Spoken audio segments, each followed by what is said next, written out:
Assalamualaikum warahmatullahi wabarakatuh. Bismillahirrahmanirrahim. Alhamdulillahi rabbil alamin wa bihi nasta'inu ala umuri dunya waddin.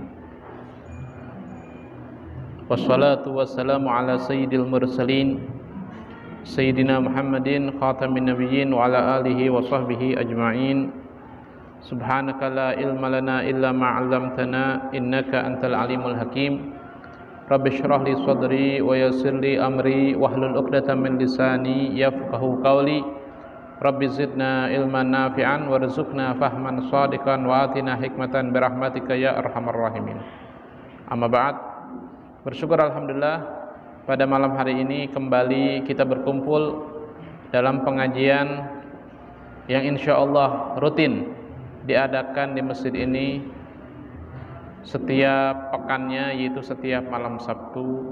Mudah-mudahan kita diberikan keistiqomahan oleh Allah Subhanahu wa taala untuk senantiasa menuntut ilmu, mengkaji ilmu agama sehingga amal ibadah kita diterima di sisi Allah Subhanahu wa taala. Amin ya rabbal alamin. Hadirin yang dirahmati Allah Subhanahu wa taala, pasal berikutnya menjelaskan tentang fardu tayammum. Faslun furudut tayammumi khamsatun. Al-awwalu naqlut turab, as-tsani an-niyatu. As-tsalisu mashul wajhi, ar-rabi'u mashul yadaini ilal mirfaqaini, al-khamisu at-tartibu bainal mashatain. Pasal menjelaskan tentang fardu tayammum atau rukun tayammum, arkanut tayammum, rukun tayammum atau fardu tayammum itu ada khamsatun, ada 5. Al-awwal naqlu turab, yang pertama adalah memindahkan debu. Tadi udah dibahas ya, mindahin debu. Terserah, misalkan dari bawah karpet, dari atas meja, dari misalkan nih, dari kaca, dari mobil, misalkan mobilnya berdebuan, boleh. Atau bahkan dari baju teman ente boleh. Misalkan bajunya ya, baju temannya debuan. Boleh. Jadi boleh dia memindahkan debu, kecuali kalau seandainya debunya itu debu masjid. Nah, itu nggak boleh. Paham debu masjid gak? Maksudnya debu masjid itu kayak zaman dulu tuh. Zaman dulu itu masjidnya itu nggak pakai keramik. Masjidnya nggak pakai keramik, di situ pakai tanah. Nah, di atas tanah itu kan ada debu, nah itu nggak boleh. Nah, adapun masjid sekarang itu kebanyakan debunya itu dari luar. Kita yang bawa, orang-orang masuk masjid bawa debu sampai nempel di karpet, sampai ada lagi debunya bawa dari angin. Oleh angin dari luar, oleh angin dibawa ke dalam. Intinya kebanyakan debu di masjid sekarang ini karena udah rapi ya, udah pakai keramik sekarang. Itu biasanya debunya itu dari luar. Nah, kemudian yang kedua adalah an-niyah. Yang kedua adalah niat. Yang kedua adalah niat. Bagaimana niatnya? Nawaitu tayammuma listibahati fardhis shalah. Nawaitu tayammuma listibahati fardhis shalah. Aku niat tayamum.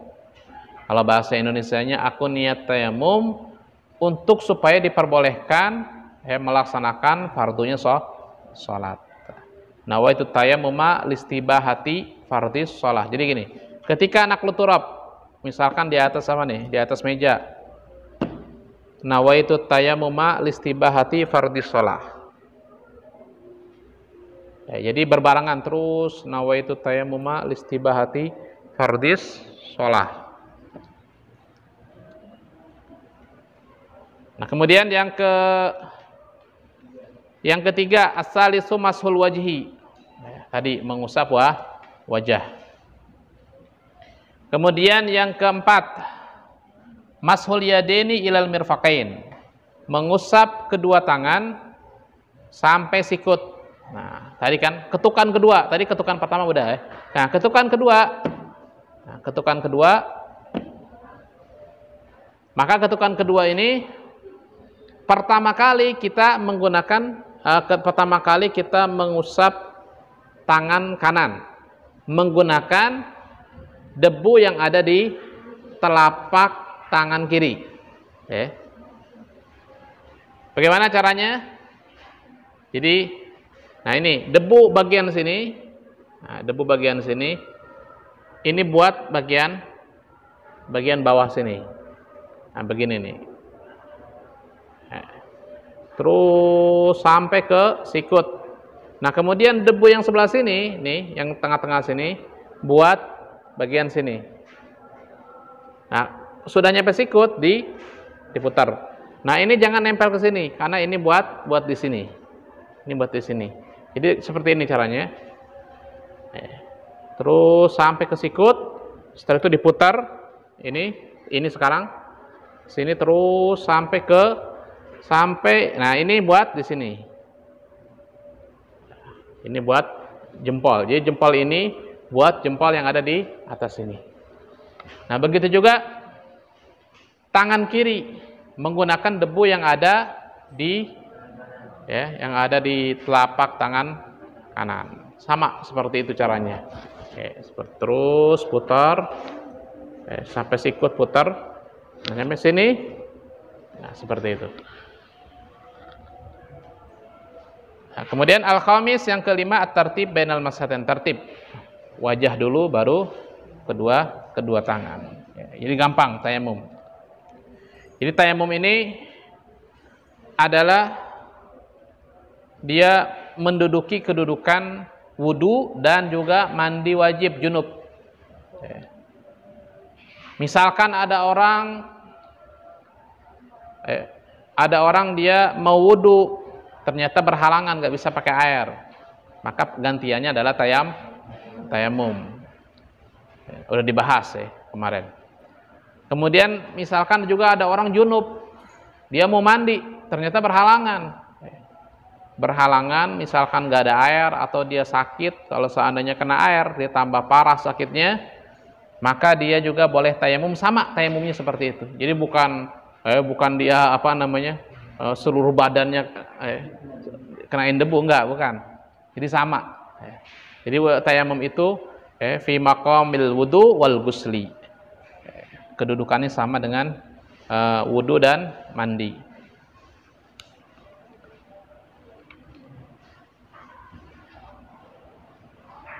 Nah, kemudian membahas tentang luka. Luka, misalkan lukanya itu misalkan di mana? Di jempol. Lukanya di jempol. Dan dia ini kalau kena air tambah parah sakitnya. Maka boleh dia wudu, jempolnya itu yang dia sakit nggak kena air. Jempolnya yang dia sakit nggak kena air. Maka diganti dengan tayamum. Caranya pertama kali seperti biasa wudu. Seperti biasa wudu. Nah, setelah membasuh wajah kan harusnya membasuh kedua tangan. Karena di anggota tangannya ada yang sakit, maka sebelum pindah ke membasuh kedua tangan, kita tayamum dulu. Misalkan. Keringin wajah, dengan handuk misalkan, tayamum. Tayamum sama kayak tadi tayamumnya. Nah, setelah itu baru dia melanjutkan apanya? Wudunya. Ini yang sehat, kena air semua.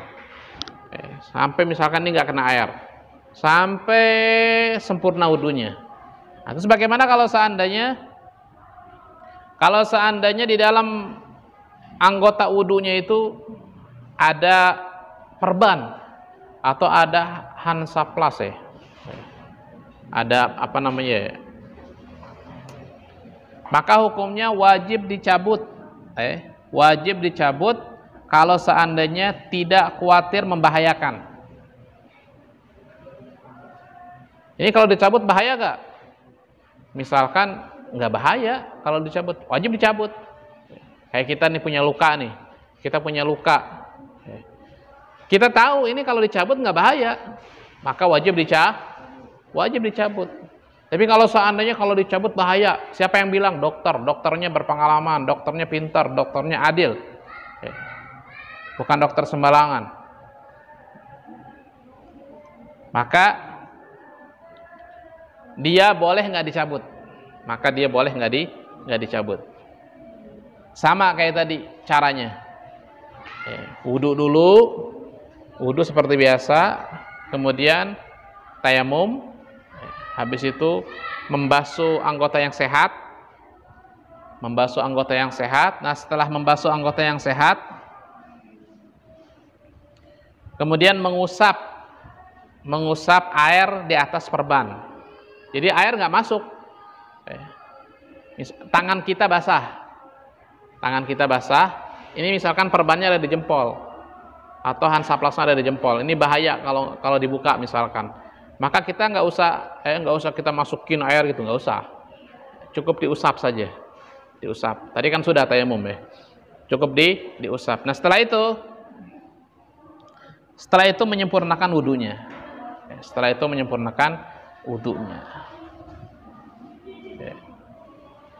Nah kalau seandainya di kakinya pakai perban, kalau dibuka bahaya, maka boleh nggak dibuka. Kakinya berbahaya kalau dibuka, misalkan perbannya atau Hansaplas atau apa saja.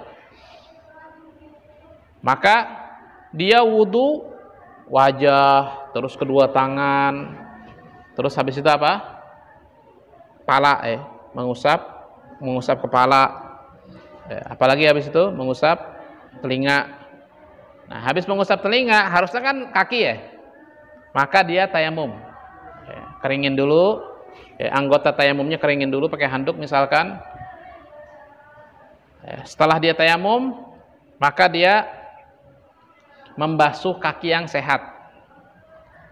Setelah membasuh kaki yang sehat, dia mengusap atas perban yang sakit tadi dengan tangannya basah. Itu caranya, seperti itu. Nah, kemudian apa saja yang membatalkan tayamum? Insyaallah nanti pembahasan yang membatalkan tayamum apa saja insyaallah di kajian berikutnya pekan depan. Allahu a'lam bishawab. Mungkin sekian apa yang bisa saya sampaikan pada malam hari ini.